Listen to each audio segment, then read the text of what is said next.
Okay, this is 8-27. I've already worked a lot of this problem, but I want to go over how I did it. First thing to note, you have two identical boards, so I highlighted this. And the reason I do this is because this dimension shows is 250. 250 is going from this edge to P. This board here is 0.3 long meters, or 300 millimeters. And it's because it says two identical, and this one is 300. So make sure you note that. Now it tells you the allowable stress is 6 times 10 to the 6 psi. So first thing to do is always find y bar. Y bar, now I took all the dimensions off of this edge here. So I took this area, this is number 1, and then this will be number 2. So I took 0.150 times 0.3. So that's 0.150 times 0.3 times the distance from here to here, which is 0.075. Then I took plus this distance here, which is 0.3, times 0.150 times the distance from here all the way back. Now to get that, you're going to go 150 millimeters, and you're going to do another 150 because this is 300 millimeters long. That's where this value right here, writing that down wrong. I did the computation right, but I wrote this down wrong. That's going to be 0.3. Because it's 0.30 from here to here. Okay, then all you have to do is divide by the total area. When you do that, you're going to get a value of 0.1875. So that means from here to the center of this is 0.1875. What I would recommend, and what I did down below, would be go ahead and find out what your distance is from here out going to be. So let's think we can do that. That's going to be 150 plus 3. That's going to give me 450 millimeters. I'm going to subtract this distance here, and so that would be 1875. I'll put decimal there. So let's get a calculator real quick and do that. 450 minus 187.5. That gives you a value of 262.5, or put it right in here, 0.2625. That's that distance from there, because you're going to need that when you do the MC over I. All right, so first thing in there. Okay, second thing, I would find the area. Again, that's easy. They're both the same. So I gave me a 0.09 meters squared. Alright, then all you have to do your moment inertia. Now one thing to note about this, about which way and what you want to be cubed. If you go down to this picture here, P is being applied. Now P creates no moment around this axis here. The only moment P is creating is around this axis here. So I'm going to call this the way it's going to rotate like this. So whatever axis this is, this becomes, the base will be parallel to this. So all these will be the bases. These are all the distance that go this way will be the height. So when I did my moment inertia, I took 1/12 times the base, which is 0.3, times 0.15 cubed like I did here.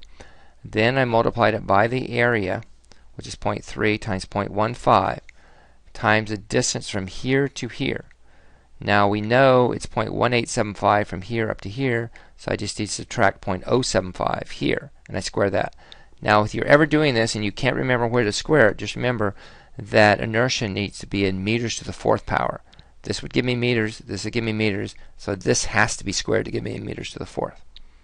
Now I jumped up to here, I did this, that'd be 1/12 times my base, which is 0.150, times this distance, which again we said was 0.30, I cubed that, plus this area here, plus the distance from its centroid to back to this centroid. And I know if I go from here all the way over to here, it's 0.3, because again we go 150 and another 150, so that's 0.3, and I subtract this, that gives me this distance here, I square that, and it gives me 1.560 times 10 to the minus 3. Alright, now we go back to the picture. We know all these distances, so what we should try to do would be to find out what this moment can be represented by in terms of P. So I come up here, can I not say that this moment is going to equal to and I got 0.2125p. You want to find out that what the distance is from here to here. We got 250, we got 150. That gives me 400 millimeters here, or 0.4 meters, to go from here all the way back to here.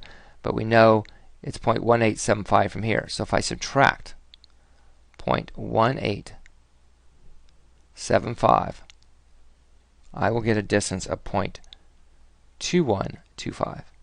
Again, what that represents is the distance from here back to here. This distance from here is 0.2125. So I can just say my moment is going to equal to 0.2125.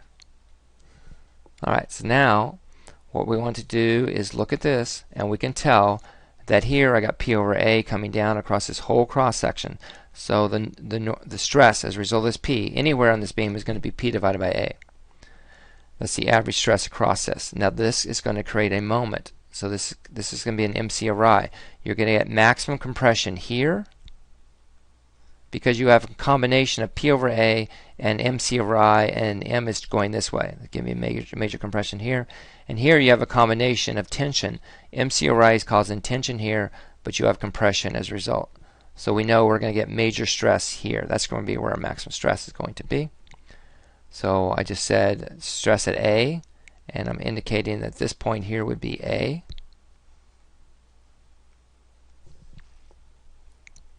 That's going to be P divided by A. So P divided by 0.09 plus my moment, which I said was 0.2125P, which comes from right, oh, forgot to put the P in there. P times the C value. Now the C value again is the distance from here to here. And when we were back up earlier, we indicated that distance was 0.2625 from here to here. Put that in, put my moment inertia in, set it equal to my maximum allowable, and you will get 128 kilonewtons.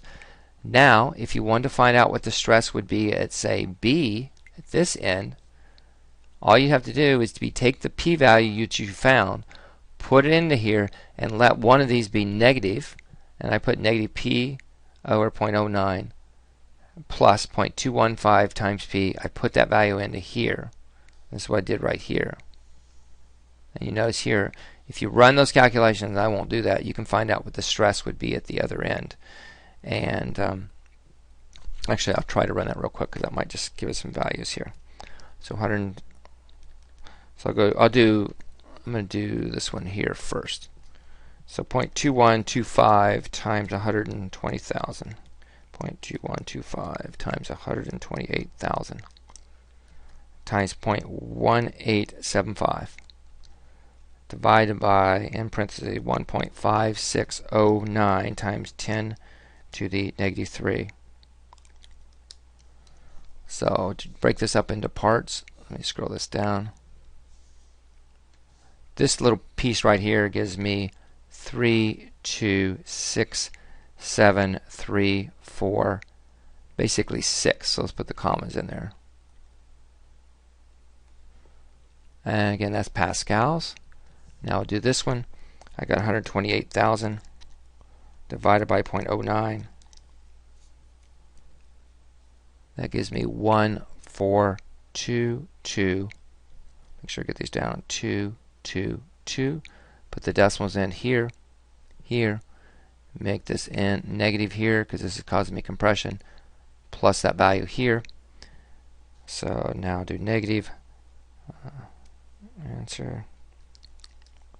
I'll add it to, and we get a value of 1845123.5.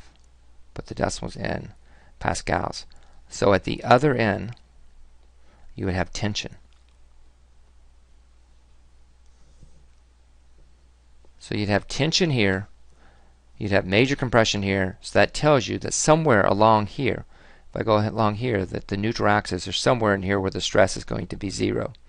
And you could calculate that by just drawing you a rough picture. And really all you'd have to do is draw yourself a line like this, represent this as the entire length of the beam, and I believe we said that was 0.450. Draw this vector up like this, and I get a different vector. Draw this vector up, draw this vector down, cross this over, and then just set this value into 1.845.123. You can make this like times 10 to the whatever if you want to do that, and then make this value is 6 times 10 to the 6.